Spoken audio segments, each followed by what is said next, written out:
कोई अमेरिका जा रहा था, किसी को लखनऊ में उतरना था, तभी बजा सायरन और मच गया हड़कंप। 7 फ्लाइट, 14 पायलट और 700 यात्रियों के साथ हवा में ऐसा क्या हुआ? अमेरिका से दिल्ली तक सनसनी।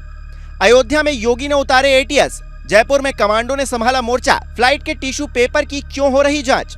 दुश्मन जमीन पर हो तो कमांडो उसे निपटा देंगे, दुश्मन पानी में हो तो नेवी उसे देख लेगी, और दुश्मन हवा में हो तो एयरफोर्स उसे ढेर कर देगी। लेकिन दुश्मन अगर पैसेंजर फ्लाइट के अंदर हो तो उसका इलाज क्या होगा?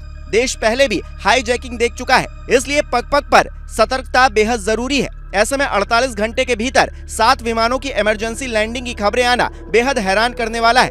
आखिर वो शख्स कौन है जो इतनी बड़ी घटना को अंजाम देता है, ये बताएं उससे पहले सारे विमानों की लिस्ट देख लीजिए। पहली फ्लाइट है IX-765, ये जयपुर से अयोध्या होते हुए बेंगलुरु जा रही थी, जिसे हवा में खाक करने की धमकी मिली, जिसकी अयोध्या में इमरजेंसी लैंडिंग कराई गई। तस्वीरों में आप साफ देख सकते हैं कि कैसे एटीएस कमांडो ने मोर्चा संभाला हुआ है। जब तक इस विमान की पूरी तरह से जांच नहीं हो गई, तब तक किसी ने चैन की सांस नहीं ली। इंडिया एक्सप्रेस की एक फ्लाइट थी जो जयपुर से अयोध्या आ रही थी, इसमें बम की सूचना मिली थी, तो इसको सेफली लैंड करा करके हमने आइसोलेशन बे में ले गए हैं जहाज को। इसके अंदर 39 पैसेंजर्स थे।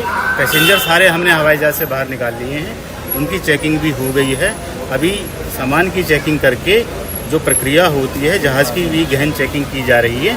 बम की सूचना थी इसमें, यही मैं आपको बता। Yes sir. दूसरी फ्लाइट है SG-116, ये दरभंगा से मुंबई जा रही थी, इसे भी वही धमकी मिली।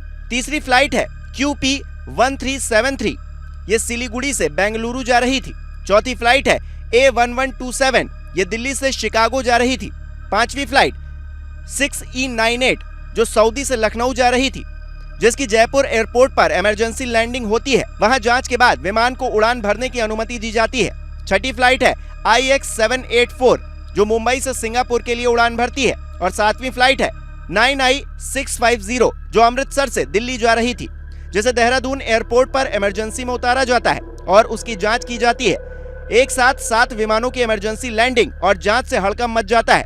सुरक्षा एजेंसियां उस शख्स की तलाश में जुट रही हैं, जिसने मंगलवार की दोपहर करीब 12:30 बजे सोशल मीडिया के जरिए एक के बाद एक विमानों में खतरनाक सामान रखे होने की जानकारी दी थी। तभी पता चलता है कि 6 दिन पहले यानी कि 9 अक्टूबर को लंदन से दिल्ली आ रही फ्लाइट के साथ भी ऐसा ही हुआ था। जब एक यात्री विमान के टॉयलेट में गया तो उसे टॉयलेट के टिश्यू पेपर पर कुछ ऐसा लिखा मिला, जिसे देखते ही वो भागता हुआ बाहर आया, केबिन क्रू को बताया, लेकिन बावजूद इसके पायलट ने लोड नहीं लिया और 3.5 घंटे तक विमान हवा में उड़ाता रहा।